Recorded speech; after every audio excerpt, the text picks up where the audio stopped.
స్వాగతం TDM 24 news కు.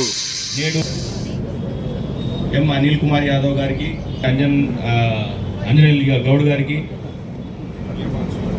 ఈ Malkajgiri constituency incharge tiger Mainapalli Hanumantharao గారికి, అట్లాగే ఇక్కడ ఏ బ్లాక్ అధ్యక్షులు ఉన్నారు, బి బ్లాక్ అధ్యక్షులు, డివిజన్ అధ్యక్షులు, మాజీ డివిజన్ అధ్యక్షులు, మన లక్ష్మీకాంత్ రెడ్డి గారి క్రియాశీలకంగా మొత్తం మాకు ఎప్పుడైతే పిసిసి అధ్యక్షులు మల్కాజ్గిరి కాన్స్టిట్యున్సీకి మీరు వెళ్ళాలి, సంఘటన సృజన అభియాన్ కార్యక్రమానికి మీరు నేతృత్వాలతో కాన్స్టిట్యున్సీ ఇన్ఛార్జ్ అయినటువంటి మైనంపల్లి హనుమంతరావు గారిని సమన్వయం చేసుకుంటూ డివిజన్ అధ్యక్షుల ఎంపిక ప్రక్రియలో మనం ముందుండాలనేటువంటి విషయాన్ని మాకు పిసిసి అధ్యక్షులు గారు, అట్లాగే general secretary incharge Meenakshi Natarajan గారు చెప్పడం జరిగింది.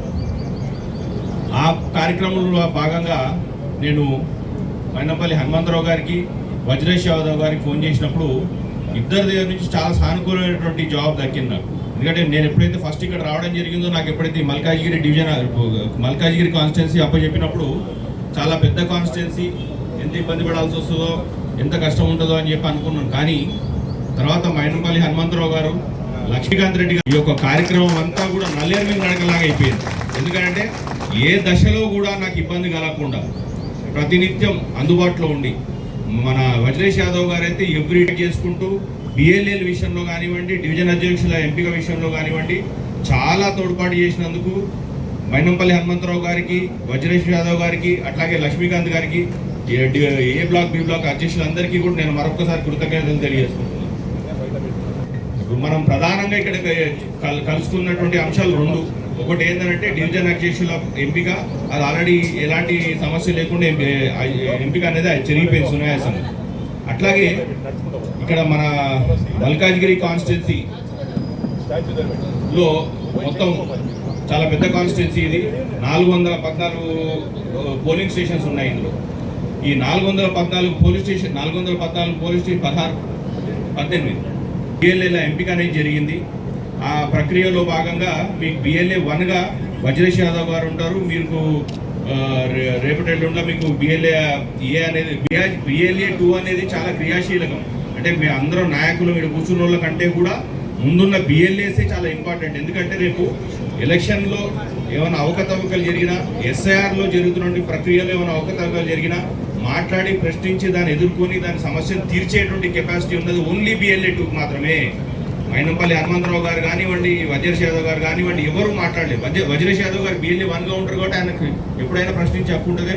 నిజంగా మీకు క్షేత్రస్థాయిలో ఉండి, గ్రాస్ రూట్ లెవెల్లో ఉండి మీరు ప్రశ్నించి మీ యొక్క పోలింగ్ స్టేషన్లో ఉన్నటువంటి ఓటర్లు ఎవరైతే ఉన్నారో, కాంగ్రెస్ పక్షాన ఉన్నటువంటి మైనారిటీలు కానివ్వండి, క్రిస్టియన్స్ కానివ్వండి, ఎవరైనా వీళ్ళు ఏం చేస్తున్నారు, బంగాల్లో కూడా ఎస్ఐఆర్ మూలాన్ని వాళ్ళు బీజేపీ అనేది అధికారంలోకి రావడం జరిగింది. సో అట్లాంటి కుటిలత్యమైనటువంటి చర్యలు తీసుకొని ఎస్ఐఆర్ని ప్రవేశపెట్టి తెలంగాణలో కూడా వాళ్ళు మనకు ఉన్నటువంటి అనుకూలమైనటువంటి ఓట్లను తొలగించి మళ్ళీ అధికారంలో రావాలి ఇక్కడ తెలంగాణలో కూడా అనుకుంటారు. అన్ని కల్లుగులు ఇది, అది మనం కానివ్వకుండా చేయాలంటే కనుక పటిష్టమైనటువంటి బిఎల్ఏ వ్యవస్థ అనేది చాలా అవసరం మనకి. సో అందుకనే మన హనుమంతరావు గారి నాయకత్వంలో బిఎల్ఏ వ్యవస్థ చాలా పటిష్టంగా ఉంది మల్కాజ్గిరి నియోజకవర్గంలో అనేది చాలా సంతోషకరమైన విషయం చెప్తూ, మరొకసారి నేను కూడా మీ అందరికీ కూడా ఈ యోచన ఏంటంటే బిఎల్ఏ అనేది చాలా ఇంపార్టెంట్. మీకు అతి త్వరలో కాంగ్రెస్ పార్టీ తరఫు నుండి ట్రైనింగ్ ఇవ్వడానికి వస్తారు. ఖచ్చితంగా మీరందరూ కూడా మన నాయకులను మనం గెలిపించుకోవాలన్నా, రేపు వచ్చేటువంటి డివిజన్ ఎలక్షన్స్లో అయినా, మున్సిపల్ ఎలక్షన్స్లో అయినా, తర్వాత వచ్చేటువంటి ఎమ్మెల్యే ఎలక్షన్స్లో అయినా, ఎక్కడైనా కానీ మనం గెలవాలి.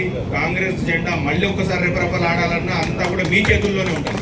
కాబట్టి మీరు పటిష్టంగా ఉండి, మీరు ధైర్యంగా ఉండి, మీరు ప్రాపర్గా ఉంటే కనుక ఖచ్చితంగా రానున్న మళ్ళీ వచ్చే ఎలక్షన్స్, జిహెచ్ఎంసీ ఎలక్షన్స్ కానివ్వండి, ఆపై వచ్చే ఎమ్మెల్యే ఎలక్షన్స్ కానీ ఎప్పుడైనా కానీ మన ముఖ్యమంత్రి గారు చెప్పినట్టుగా 2034 దాకా కాదు, ఇంకా ముందు కూడా మనం కాంగ్రెస్ పార్టీని అధికారంలో ఉంటుందని మళ్ళీ ఒక్కసారి తెలియజేసుకుంటూ, నేను సమయాభావాన్ని దృష్టిలో పెట్టుకొని ఇక ముఖ్య అతిథులు మాట్లాడాలని వాళ్ళ ఒక సూచనలు చెప్పాలని చెప్పి నేను కోరుకుంటాను.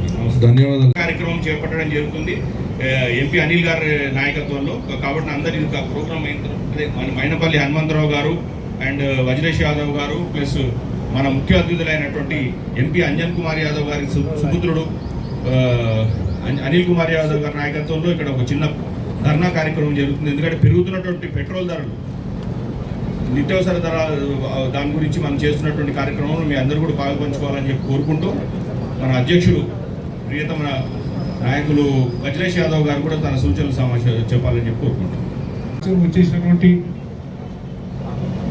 మన ముద్దు బిడ్డ రాష్ట్రం నుంచి చిన్న వయసులోనే రాజ్యసభకి ఎన్నికై ఈ ప్రాంతంలో ఇన్ఛార్జిగా వచ్చినటువంటి అనిల్ కుమార్ యాదవ్ గారికి, సమీర్ కౌశిక్ గారికి, మిత్రుడు జిల్లా అధ్యక్షుడు అంజనేయ గౌడ్ గారికి, జితేందర్ రెడ్డి గారికి, ప్రేమ్ కుమార్ గారికి, ధన్పాల్ రెడ్డి గారికి, శేఖర్ గారికి, వెంకటేష్ యాదవ్ గారికి, SC cell, ST cell, BC cell, minority cell, మహిళా విభాగం అధ్యక్షులు అందరూ ముందున్నటువంటి ప్రతి ఒక్క వ్యక్తికి పేరు పేరున ధన్యవాదాలు తెలియజేస్తా ఉన్నాను. అదేవిధంగా నూతనంగా పేర్లు ప్రకటించి ఉన్నటువంటి డివిజన్ అధ్యక్షులందరికీ కూడా మొన్ననే జిల్లా కమిటీలో పదవులు ఇచ్చినటువంటి జిల్లా కమిటీ సభ్యులకు నూతనంగా కమిటీలో పేర్లు ఇచ్చి ఉన్నటువంటి మిత్రులందరికీ కూడా పేరు పేరున ధన్యవాదాలు. మనం ఈరోజు 2.5 సంవత్సరాలు అవుతుంది రేవంత్ రెడ్డి గారి ప్రభుత్వం వచ్చి. కాంగ్రెస్ ప్రభుత్వం 2.5 సంవత్సరాల నుంచి ఈ ప్రాంతంలో ఎన్ని అభివృద్ధి కార్యక్రమాలు చేసిండ్రో అవన్నీ కూడా ఇక్కడ ఉన్నటువంటి ఇన్ఛార్జి గారి ఆధ్వర్యంలోనే కార్యక్రమాలు జరుగుతూ ఉన్నాయి. ఎమ్మెల్యేగా గెలిచి గత 10 సంవత్సరాలు అధికారంలో ఉండి మరి మొన్న ఎమ్మెల్యేగా గెలిచి టీఆర్ఎస్ ప్రభుత్వం ఈ ప్రాంతానికి ఏం చేసిందో మనం అందరం కూడా ఒకసారి అడగాల్సిన అవసరం ఉంది. ఇప్పుడు పార్టీ ఏం చేసిందని ఊకే వాళ్ళు చెప్తా ఉన్నారు. కాంగ్రెస్ దెబ్బకు దిమ్మ తిరిగి కేసీఆర్ అనే మాజీ ముఖ్యమంత్రి ఫామ్ హౌస్లోకి వెళ్ళి బయటికి వెళ్తలేడు. వెళ్తుండమ్మా, వెళ్తుండా? ఇంకొక ఆయన ఉన్నాడు ఇక్కడ గెలిచిన ఎమ్మెల్యే. అంటే మనమేమన్నా మన ముఖ్యమంత్రి గారు నిధులు ఇస్తే ఆడ పోయి ఒక ఫోటో దిగి నేనే తీసుకొచ్చినానని చెప్తా ఉంటాడు. అరే నాయన, నీకు ప్రభుత్వమే లేదు, నీ ప్రభుత్వమే లేనప్పుడు నువ్వు ఎవరి ధర తెచ్చినావు. ఇక మోటు శాస్త్రం చెప్పాలంటే ఎవరికి పుట్టినావు బిడ్డ అంటే కాంగ్రెస్ పుట్టినా అని చెప్తా ఉంటాడు. మీరు టీఆర్ఎస్ పార్టీ వాళ్ళు, టీఆర్ఎస్ లో ఉన్నటువంటి గెలిచినటువంటి ఎమ్మెల్యేలు కాంగ్రెస్ పార్టీలో మా ముఖ్యమంత్రి దగ్గరికి పోయి ఎట్లా ఫండ్ చేస్తారో చెప్పారు. మీరు మాటలు మాట్లాడుకుంటూ నేను ఇన్ని లక్షలు తెచ్చినా అన్ని లక్షలు తెచ్చినా అని చెప్తా ఉన్నాను. ఆర్టీసీ బస్సులో ప్రయాణం చేస్తా ఉంది. దాదాపుగా 30,000 కోట్లు ఆర్టీసీకి మా ప్రభుత్వం చెల్లించింది, మా వాళ్ళు చేస్తా ఉన్నారు. మీరు మీ ప్రభుత్వంలో 10 సంవత్సరాలు ఉండి ఏ రోజన్నా ఒక రేషన్ కార్డు ఇవ్వలేదు. మా ముఖ్యమంత్రి, మా కాంగ్రెస్ పార్టీ ప్రభుత్వం మేము రేషన్ కార్డులు ఇస్తా ఉన్నాం. పోతే మైనార్టీలకు దాదాపు ఈ నియోజకవర్గంలో, ఈ జిల్లాలో 2 నుంచి 3 వేల మందికి కుట్టు మిషన్లు కానీ, చిన్న వెహికల్లు కానీ, మిగతా కార్యక్రమాలు మేము ఇచ్చినాం. అదేవిధంగా ఈ నియోజకవర్గానికి 2,000 ఇళ్ళు మొన్ననే మా ముఖ్యమంత్రి శాంక్షన్ చేసిండు. మరి మీరేం చేస్తున్నారో చెప్పమని చెప్తున్నా నేను.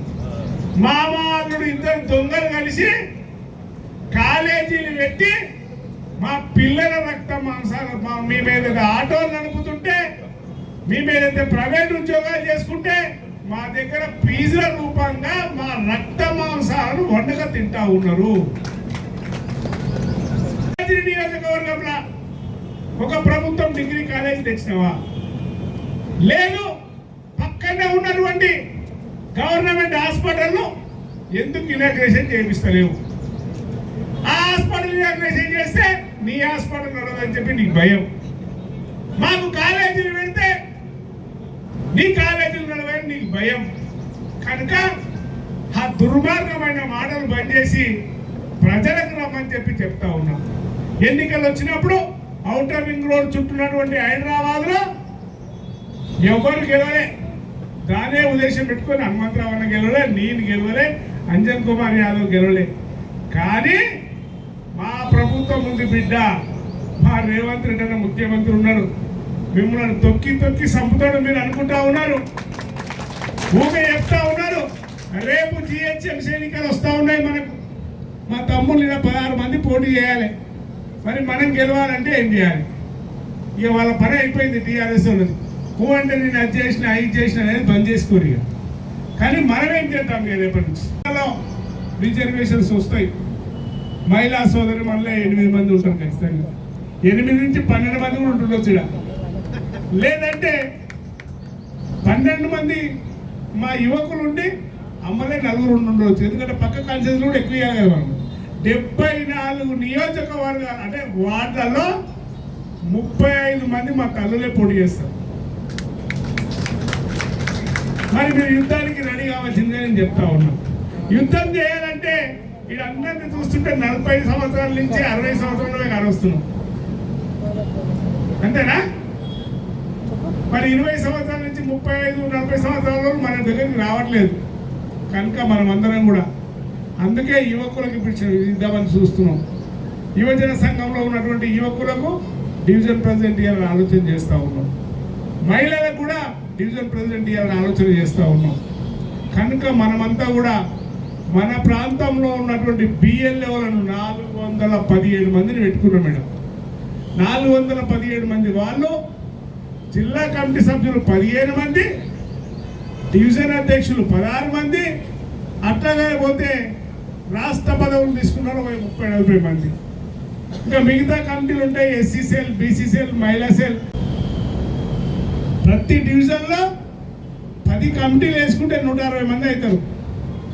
160 మంది పెద్ద పెద్ద లీడర్ కూర్చున్న వాళ్ళందరూ ఆ పదవులు తీసుకోవాలి. ఇక పోతే బీసీ సెల్ ఉంటుంది. బీసీ సెల్ కాన్సెన్స్కి ఒక ఆయన వేసుకుంటాం, ఎస్సీ సెల్ కాన్సెన్స్కి ఒక కమిటీ వేసుకుంటాం. అట్లా 160 మంది, దాదాపు 7,000 మంది మనం పార్టీలో పదవులు తీసుకున్న వాళ్ళమే ఉంటాం. మా మైనార్టీ సోదరుడు చూస్తూ ఉన్నాడు, మాకు చెప్తున్నాడని. మీరు కూడా ఉంటారు. 16 వార్డులల్లో 160 మంది వాళ్ళు ప్లస్ మీరు 15 మంది, 180 మంది కమిటీలో మీకు అవకాశం ఇస్తాం. కానీ టీఆర్ఎస్ వాళ్ళను తొక్కాలంటే రేపటి నుంచే యుద్ధానికి మనం బయలుదేరాలి. ఒక టీఆర్ఎస్ఏ కాదు, ఇక మతం పేరు పెట్టుకొని ఆయన వస్తాడు, మోడీ మోడీ మోడీ మోడీ అని. మనం గుడికి పోతలేం, గుడి కడతలేం. ఏమనంటే శ్రీరాముడు. అయ్యా శ్రీరాముని మేము కూడా మా ఊళ్ళో కట్టుకున్నాం, మా బస్తీలో కట్టుకున్నాం, మేమే శ్రీరాముని కళ్యాణం చేస్తున్నాం, మేము కూడా దేవునే పూజ చేస్తున్నాం. కానీ ఈ రాష్ట్రమే కాదు, ఈ దేశం క్రిస్టియన్లు, ముస్లింలు అందరం కలిస్తేనే కాంగ్రెస్ పార్టీ. మీరు ఒక మతాన్ని పెట్టుకొని అక్కడ అల్లర్లు స్టార్ట్ అవుతా ఉన్నాయి. మా రాష్ట్రంలో, ఈ తెలంగాణ రాష్ట్రంలో కాంగ్రెస్ పార్టీ అధికారంలోకి వచ్చినాక యాదగిరి గుట్ట నువ్వు కడితే మళ్ళీ నిన్న 200 కోట్లు ఇచ్చినావు. అదేవిధంగా పక్కన యమలవాడ కడతా ఉన్నాం. మొన్ననే బ్రహ్మాండమైన వెంకటేశ్వర టెంపుల్ కట్టుకున్నాం. మరి నువ్వెందుకు కడతలేవు నాయన? మా రాష్ట్రంలో నీకు 8 మంది ఎంపీలు ఇచ్చారు, ఒక్క గుడినే కట్టిరా మీరు? ఏమనంటే శ్రీరాముని గుడి ఢిల్లీలో కట్టినాం, ఆగ్రాలో కట్టినామని చెప్తారు. అయ్యా అక్కడ వద్దు, మా మల్కా జిల్లా మీరు ఎన్ని గుళ్ళు కట్టారో చెప్పుర్రి, మా హనుమంతరావు అని ఎన్ని గుళ్ళు కట్టారో నేను చెప్తాం. గుడి కడుతున్నాం, చర్చి కడుతున్నాం. కనుక మీరు కూడా ఖబర్దార్ ఉండాల్సిందిగా కోరుతూ, రాబోయే రోజుల్లో హనుమంతరావు అని చెప్పినట్టు ప్రతి డివిజన్లో గెలిచి తీరాలి. గెలవకపోతే ఇక మా అనిల్ మాట్లాడతారు, ఇంకా చాలా ఉన్నాయి. గెలవకపోతే ఎంతైనా ఇంకా బెంచీలో కూర్చోవాలి. మొన్న మేము కలెక్టర్ ఆఫీస్ పోయినా, నేను జిల్లా అధ్యక్షుడిగా శ్రీధర్ బాబు గారు రమ్మంటే పోయిన, నేను కలెక్టర్ ఆఫీస్లో కూర్చున్నా, వాళ్ళు మీటింగ్లో వెళ్తూ ఉన్నారు. కనుక మనం గెలిస్తేనే అధికారం మన చేతిలో ఉంటుంది, మేయర్ మన చేతిలో ఉంటాడు, కార్పొరేటర్ చేతిలో ఉంటాడు. కనుక దాన్ని ఏమాత్రం జార విడుచుకోకుండా రేపు ఓట్లు పోయే ప్రమాదం ఉంటుంది. కాంగ్రెస్ కుటుంబంలో ఉన్నటువంటి ఓట్లు భారతీయ జనతా పార్టీ తీయడానికి ప్రయత్నిస్తూ ఉంది. ఓటు తీసేసిన హనుమంతరావు అని అడగడానికి లేదు, మీ ఓటు తీసేసినా మీరు అడగడానికి లేదు. మీరు పెట్టుకున్నటువంటి బిఎల్ఓలో అడగాలి, లేదంటే జిల్లా ప్రెసిడెంట్గా నేనే అడగాలి. కనుక మీ బిఎల్ఓలను మంచోళ్ళని పెట్టుకోండి. సెకండ్ ఆప్షన్ కూడా తయారు చేయండి. 817 మందిని తయారు చేసినాం.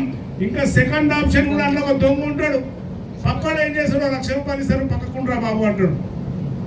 అది పక్క జరిగే ప్రమాదం ఉంది కనుక సెకండ్ ఆప్షన్ కూడా తయారు చేయమని చెప్పి నేను కోరుతా ఉన్నా.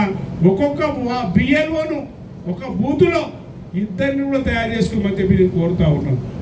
ఎందుకంటే వాళ్ళు ధనంతోని అక్రమాలతోని వాళ్ళకి అధికారం కావాలి, అక్కడ కాలేజీలు నడవాలి, వాళ్ళ వ్యవహారం నడవాలంటే పొద్దుమీకి లేవాలి, పొద్దుగాలనేమో ఇక్కడ వచ్చి రోడ్ల అవుటర్ రింగ్ రోడ్ పూట చుట్టూ ఎక్కడెక్కడ భూములు ఉన్నాయి కబ్జాడికి పొద్దుమీ వాళ్ళ డ్యూటీ అది.